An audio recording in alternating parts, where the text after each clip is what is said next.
Welcome to this week's batch of reviews, which include the newest Melissa McCarthy comedy and 2 independent films. Starting with The Boss, a Martha Stewart-type mogul is arrested for insider trading and then leaves prison and ends up selling Girl Scout brownies. It's pretty convoluted. Here's a clip. Who here wants to hear about an unfreaking-believably exciting opportunity? Huh? All right, woo, look at this group. All right, what's with all the long faces? Does somebody die? Yeah. Oh, Spaghetti died last night. Spaghetti. The cat. Oh, can I be honest? That cat probably killed himself because his name was Spaghetti, right? Hi-oh. Wish I... Oh. All right, okay. Why don't you take off, Sandy? It's my meeting, and I'm Okay. Go catch it. Go catch it. really sorry about your loss. Melissa McCarthy can be funny, and she certainly tries to give this role her all. She co-wrote the screenplay, so she certainly feels strongly about the material. However, the jokes never really land. A lot of it feels like improvisational banter they try to stitch together in the editing room, with most of the jokes coming from her character Michelle Darnell being confrontational and threatening. Even worse than the humor is when the script desperately wants us to love this character and becomes overtly sentimental, but she's so thinly written that I just didn't care. We also have Peter Dinklage putting on a strange voice, which he also did last year in Pixels, and it just isn't funny. Dinklage is a good actor who's been funny in other things, but these comedic roles just turn him into character.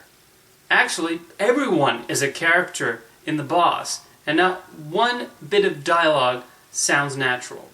The script also pulls the misunderstanding cliche, which if you know me, you know I cannot stand when films pull this. And then the third act goes through every predictable beat. If I'm being honest, I laughed maybe 3 times during this 90-minute comedy. That's not good. This film is just a waste of everyone's talents.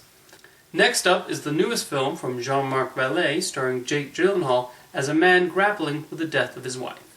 This is Demolition. Do you want some good cheese? I needed some work overalls. I guess I got a little carried away at the army surplus. Your whole house is just lovely.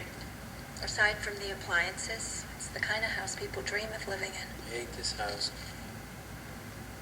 It's just shiny stuff. This is a film that could have fallen into cliché and obvious symbolism, but it doesn't. It's a different take on grief and how one copes with the death of a loved one. Part of its success is that Vallée doesn't overdo the direction. Meanwhile, the script does a decent job of mixing the more dramatic scenes with subtle moments of humor. Jake Gyllenhaal is great as usual in the lead role, managing to show him dealing with this tragedy in his own unique way and making it believable. When he forms a friendship with Naomi Watts, it's engaging, as is when he begins to hang out with her troublemaking son. The character could have also fallen into cliché, but he somehow doesn't, and Judah Lewis plays the role well. He kind of reminded me of Edward Furlong from Terminator 2. The script also appears to be a commentary on the rise of modern homes and a lack of individuality and character. Overall, it's a decent little film and another solid effort from Vallée. Finally, we have the small Canadian film Sleeping Giant, about coming of age during a lazy summer. When the film begins, it seems like the preteen leans are going to get on one's nerves. But as the movie goes on, the script starts to develop them into real people with genuine problems in their home life and in their friendship. These are flawed youth, and the film does a good job of portraying them as young people still in that confusing period of going from childhood to becoming teenagers. The young actors are natural, and the different plot points come together rather well. When the screenplay delves into topics like sex, it does it in a manner that befits these young boys. There's a naturalism to how they interact, almost like a camera crew just following them around. And the film also feels like a throwback to a time before cell phones.